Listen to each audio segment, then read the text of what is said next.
Look at her. She's stunning. She needs to be like in a plant show. A couple years ago, I was like, what is this? It is so beautiful.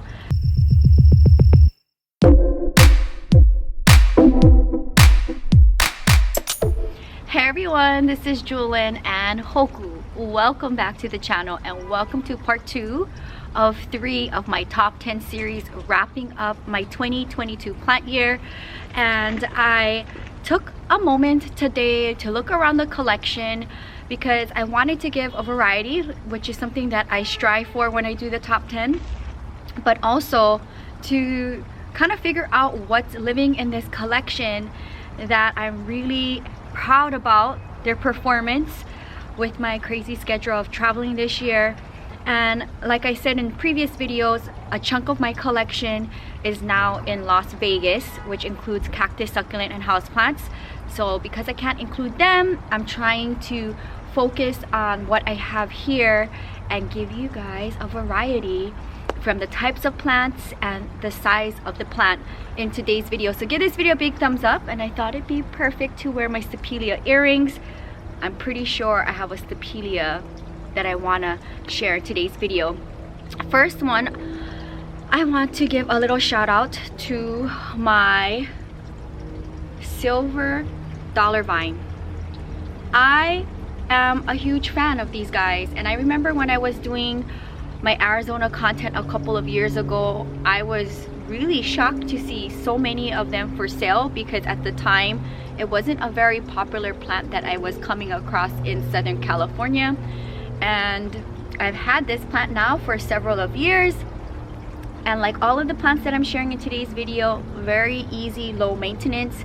And as far as for the way how I take care of all of the plants I'm sharing in today's video, the majority of them live in the front of my studio, just a few in my patio, but I pretty much don't do much of anything for these plants because the rain water, if it does rain, gets to these plants. And rain a handful of days since I've been back from Las Vegas, so I haven't had to do any watering, and I'm really thankful for that. But super easy to take care of these plants.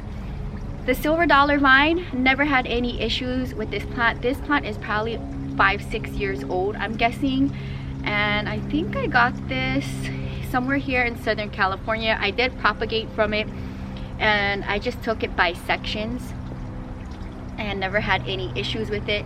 Comment down below if you have the silver dollar vine and how do you think this plant is in your collection. For me, I want to consider this a very slow growing plant. It doesn't really, for me personally, have a lot of like, oh my goodness, I can see like a new coin coming out. Like I never see any of these silver dollars popping out, so it's a very slow growing, just kind of like chill plant, you know. If I had more space, I would definitely like to see this in a hanging basket situation, but it's living in a terracotta. Never had any issues with it living in the front of the home, so I wanted to give a shout out to my silver dollar vine. And I guess we should go on the theme of silver. I have my silver spoon. This is my Kalanchoe, my silver spoon, and this was a gift from my plant friend Patreon Sonia. She's been on both of the channels before. I believe this was a Christmas gift several years ago, and I've never had any issues with it. I really love the muted color, and this has bloomed for me maybe once this year, I'm thinking, but I was not here to catch the blooms. But very easy, low maintenance plant, and I just like how it just stands out from all of the darker type of cacti and succulents around it with this muted frosted color. Comment down below if you have the silver spoon. Do you guys collect Kalanchoes? I do have a variety of Kalanchoes. I'm not a huge collector, but I can appreciate certain ones like the silver spoon. Switching it up, I do have some cressulas in today's video. I wanted to give a shout out to my multicava. This was in my pot of fame If you haven't watched, go ahead and check it out. It's the previous Monday's upload. And I wanted to give the multi-cava, at least this one, because I have one more on my succulent cacti shelf in the patio. It's living in a terracotta planter. That one is doing good, but it is set up, this particular one, in the coco coir basket hanging on the side of my patio, and as you can see, it's doing really well. I mean, the personality of it is okay. I'm not mad at it, but I'm just like really focused on the way how it's growing, and it seemed to not give me any issues this year. So I wanted to highlight just a different way of how you can style succulents, thinking outside of the terracotta planter, and especially for these ones that can trail. I think they look great in a coco coir basket. Comment down below if you have this plant and how is it styled.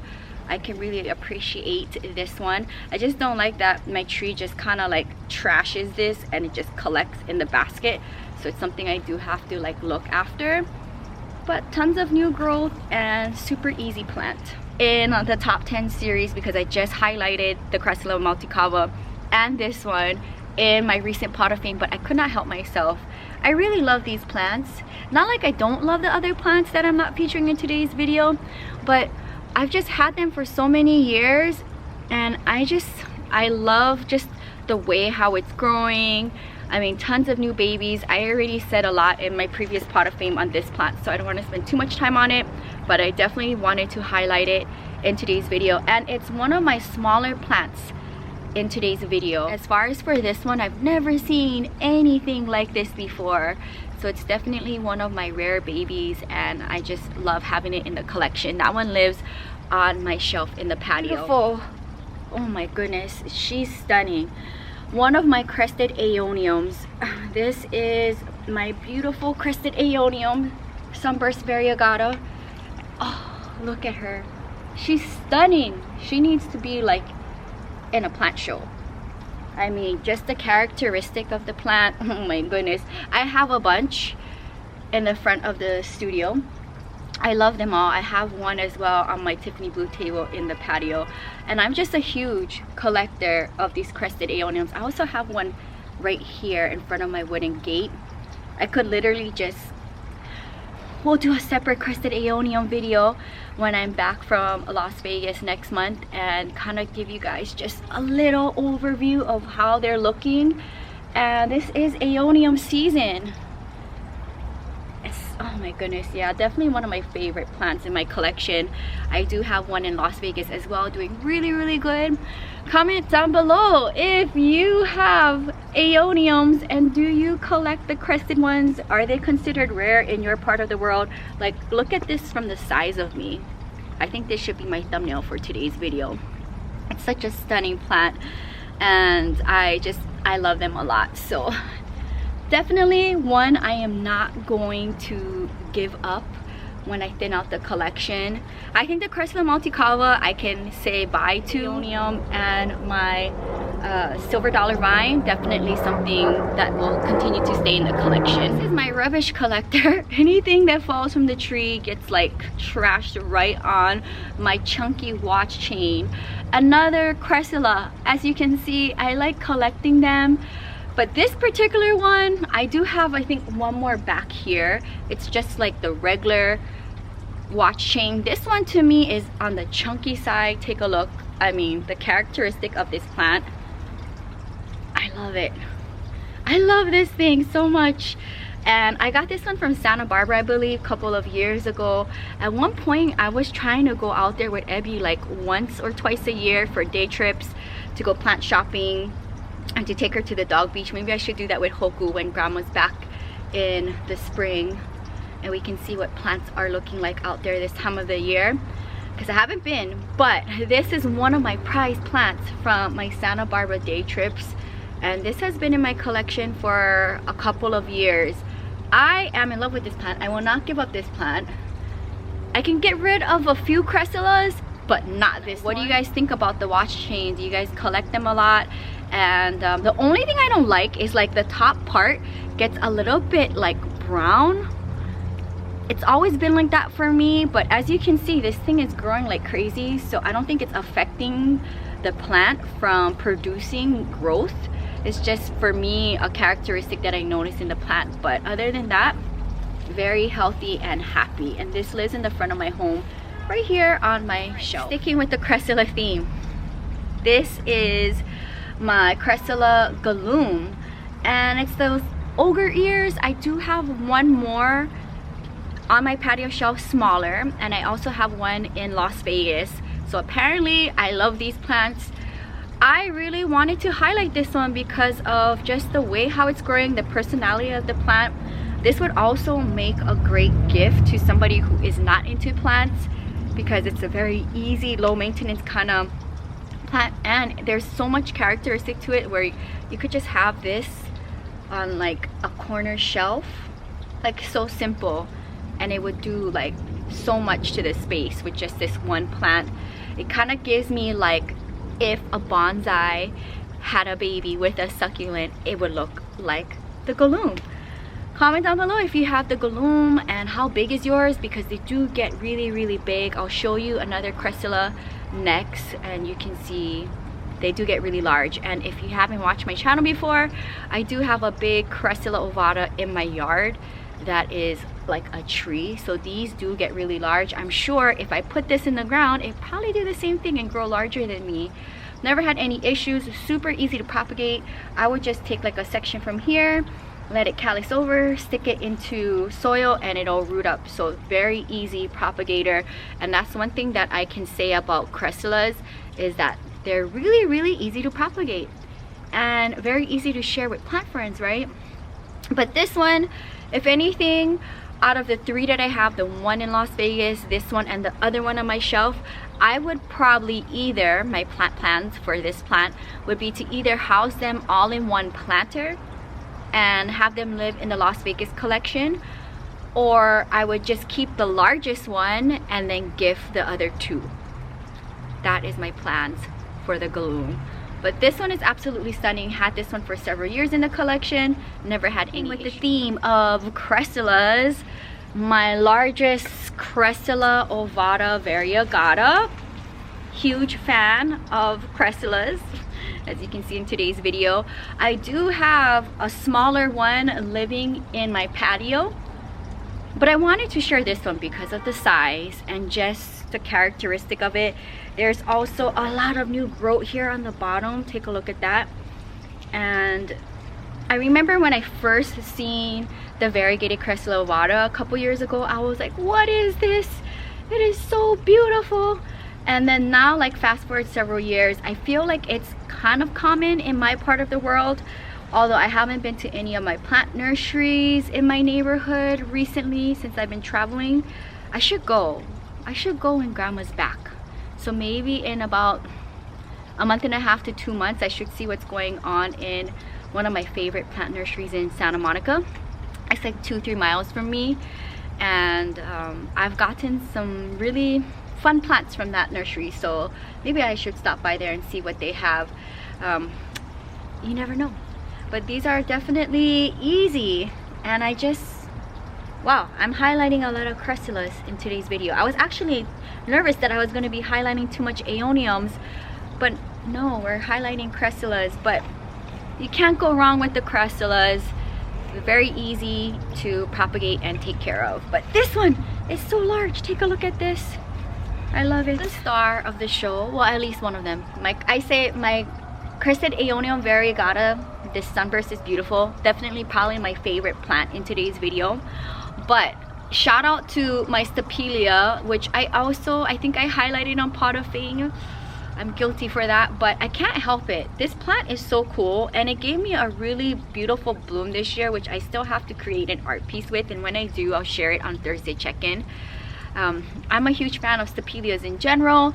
They're just like interesting plants, and the blooms, although they look weird and out of this world and they stink, they make beautiful art pieces, and they preserve really well, they dry really well, and I will forever be a Stapelia fan.